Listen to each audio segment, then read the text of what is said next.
going to show you a little trade secret. Needless to say, there have to be shortcuts. We found out with the pickups, there's a way of doing count-offs or just even one extra preparation beat, something like that. There are a variety of things, and tempos are going to affect you considerably. Let's take this example. 1, 2, 3, 4. Let's say the hold is on either with a note or without. It doesn't make any difference. This could be a rest. It wouldn't make any difference. The same idea. And we just did this, right? On the end of 1. And watch what happens when I goose the tempo a little bit. It's about like this. 1, 2, 3, 4. 1 and. That's right where it is, right? 1, 2, 3, 4. 1 and. I can do it. I have the technique to do that, right? But it's a blur, isn't it, for players? 1, 2, 3, 4, 1. It's hard to respond to anything. It's a blur. Trade secret. They're going to get the 1 on their own. We're in tempo. They're going to get there very nicely all by themselves. Remember giving signals in the order of their importance? That's more important than 1 in this case, because they got the momentum going. They're going to get there. What you're doing mostly is indicating not only placing the hold exactly where it is, right where you want it, exactly where it belongs, even if it's in tempo. You're throwing out some energy to get the right performance. That's part of it too. Instead of just standing up there like this, you want to get something going, right? No matter what it is. All right, so let's go. Signals will be like this. 1, 2, 3, 4, and. There's the hold. Don't do the 1. 1, 2, 3, 4, hold. And it looks like this then, slowly. 1, 2, 3, 4, hold. Now, if I goose the tempo a little bit, which is where it comes in handy. 1, 2, 3, 4, ba! 1, 2, 3, 4, da! So 1, 2, 3, 4, ba! 1, 2, 3, 4, ah! To get back to basics instead of stuff. 1, 2, 3, 4, hold. Cleaner, less movement, right? And part of my goal here is to eliminate extra movements. If you can eliminate those extra movements that confuse players, things like this. You've probably seen this before. 1 player, the guys that conduct like this, they have a hook on 3. Have you seen that one? Yeah, I've seen it. They get a hook right here, right?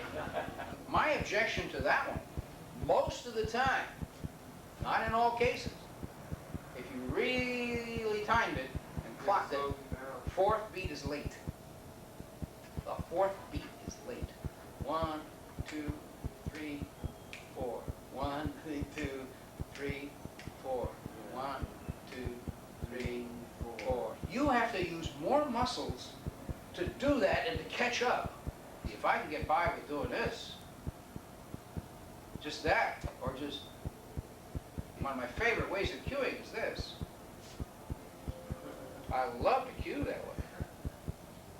Just, okay, it's your turn. A little sorry. You see, why go through all that, why come off, dripping wet and going, oh, that's going to happen anyway.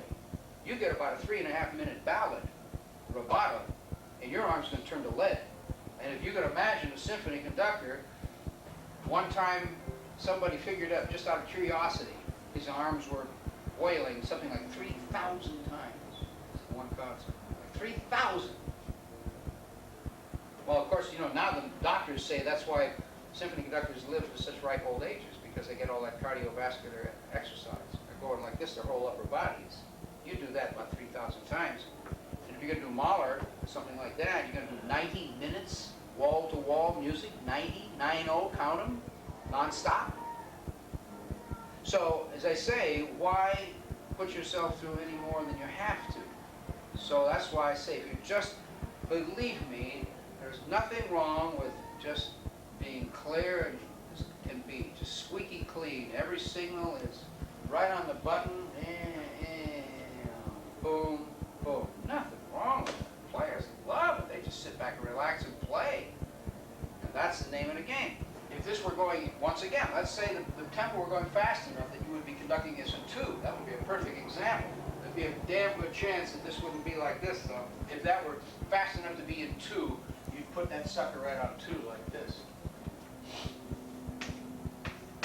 Yeah, you'd put it right on 2. If that's fast enough to go like that.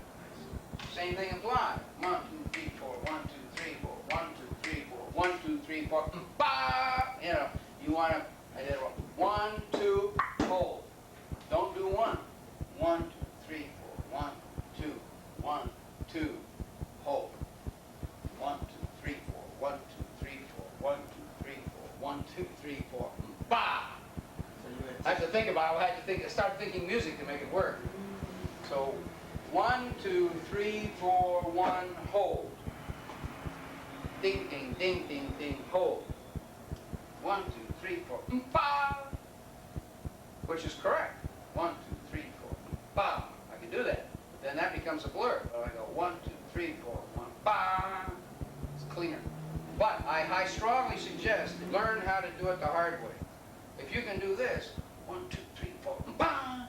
If you can do that, then some shortcut is going to be a piece of cake. There's going to be nothing to it. So 1, 2, 3, 4, ba! Back. And that, as I say, is in 4, 3, 4, 2, 4 also. It's the same old thing. You can do the same thing with the exercises. You can go from one to the other, indicating where you're going by the number of fingers you hold up, how you're going to do it. Then you can also, of course, the thing to do is to put retards in the 7th bar of each one, like we did before. It's the same as all the others. Put retards in there, do them holds to our tempos, going on to the next one, so you can get used to putting your hands in the proper place for the pickups. You can do holds, cut-offs, and then go on, making sure, practicing that your cut-offs are also ending up in the proper place so that you can move on without having to readjust your hands.